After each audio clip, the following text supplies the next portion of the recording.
అర్ధరాత్రి వ్యాపారం. భర్త పోగానే మంగమ్మ ఉన్న ఊళ్ళో జీవనోపాధి లేక పట్నం చేరి ఒక పాడుబడిన ఇంట్లో మకాం పెట్టింది. ఆమె బాగా ఆలోచించి బూరెలు గారెలు అమ్మి పొట్టపోసుకోవాలని నిర్ణయించుకుంది.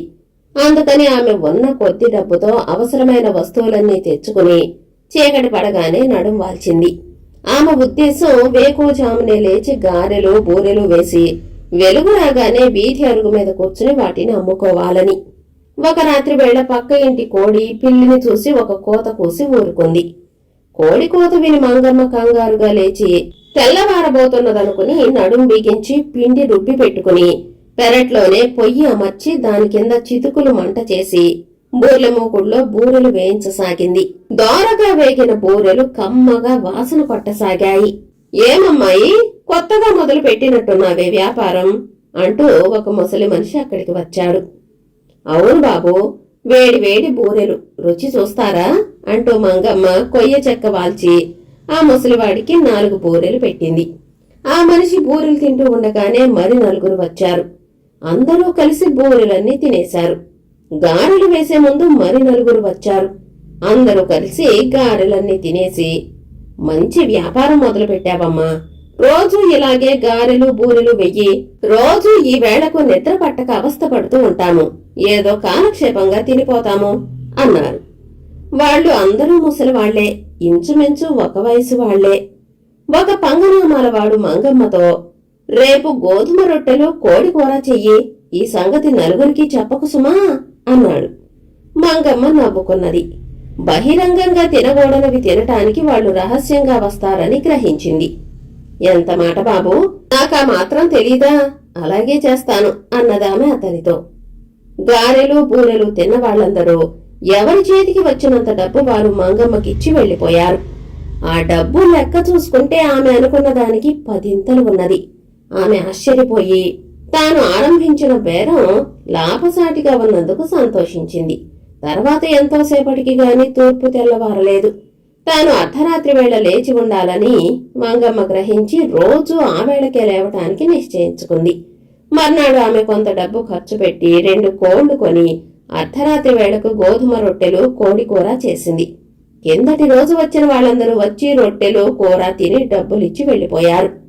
ఆ రోజు కూడా మంగమ్మకు మంచి ఆదాయమే వచ్చింది. అలాగే ప్రతి రాత్రి మంగమ్మ వ్యాపారం ఎంతో లాభసాటిగా సాగుతూ వచ్చింది. మంగమ్మ ఇంటి వెనుక ఉన్న మిద్దె సోరయ్యది.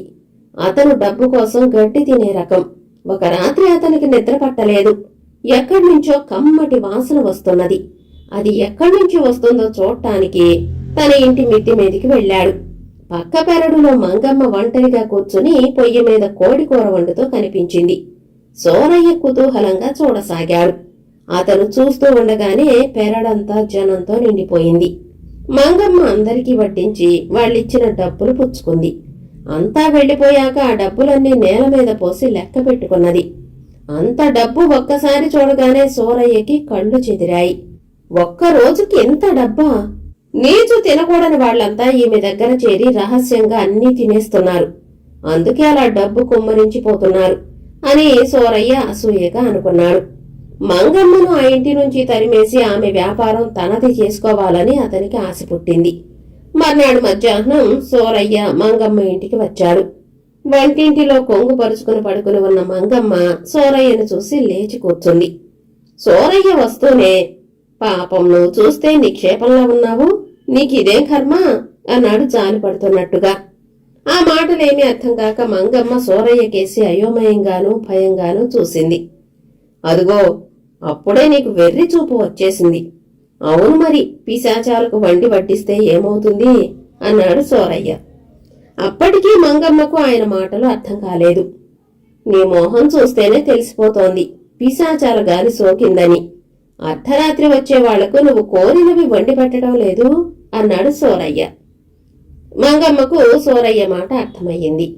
ఇది మరీ బాగుంది, పెద్ద మనుషులు అడిగారు, చేసి పెట్టాను అన్నదామె. నీ చేత అలాగే అన్నీ చేయించుకు తిని చివరకు ఆ పిశాచాలు నిన్నే కాల్చుకు తినేస్తాయి. ఏదో నీ మంచి కోరి చెప్పాను అన్నాడు సోరయ్య. మంగమ్మ మాట విని కెవ్వుమని, అర్ధరాత్రి వచ్చేది పిశాచాలా అని నమ్మలేనట్టుగా అడిగింది. ఇంకా సందేహమా? ఇంతకు ముందు ఈ ఇంట్లో ఉండిన అవ్వని చివరకు పిశాచాలే కాల్చుకు తినేశాయి.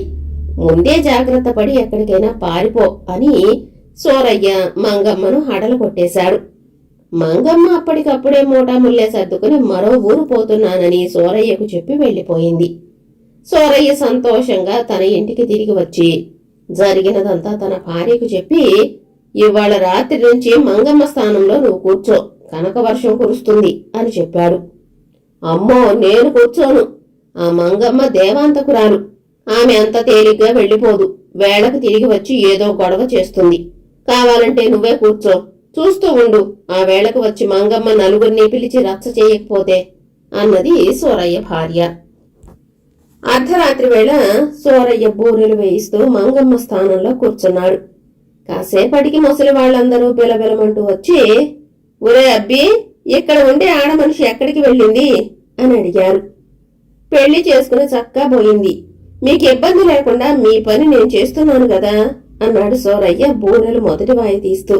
బూరెలు చూస్తూ వాళ్ళు మొహాలు చిట్లించి, ఈసారికి ఇవి చేస్తే చేసావు గాని రేపటి నుంచి కోడి మాంసము గొర్రె మాంసము చెయ్యి అన్నారు.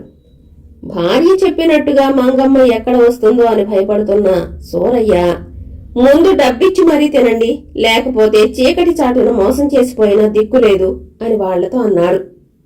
ఆ మాట వినగానే ముసలి వాళ్ల కళ్ళు చింత నిప్పుల్లాగా మెరిశాయి. కుర్రపీనుగా, డబ్బిస్తే గాని మమ్మల్ని తిన్నేవుగా? ఎంత ధైర్యం! చచ్చినట్టు మేము అడిగినవన్నీ చేసి పెట్టు, లేకపోతే నిన్ను ముక్కలు ముక్కలుగా నరికి నీ పొయ్యిలోనే కాల్చుకు తినేస్తాం. తప్పించుకోవాలని చూసినా నిన్ను వదలం అని సూరయ్య చేసినవన్నీ తినేసి అంతా ఒక్కసారిగా మాయమయ్యారు. సూరయ్య అది మొదలు ఆదాయం చిల్లిగవ్వ లేకుండా అర్ధరాత్రి వ్యాపారం చేస్తూనే ఉన్నాడు. మంగమ్మ తిరిగి రావాలని 1000 దేవుళ్లకు మొక్కుకుంటున్నాడు. కాని ఆమె తిరిగి రాదు.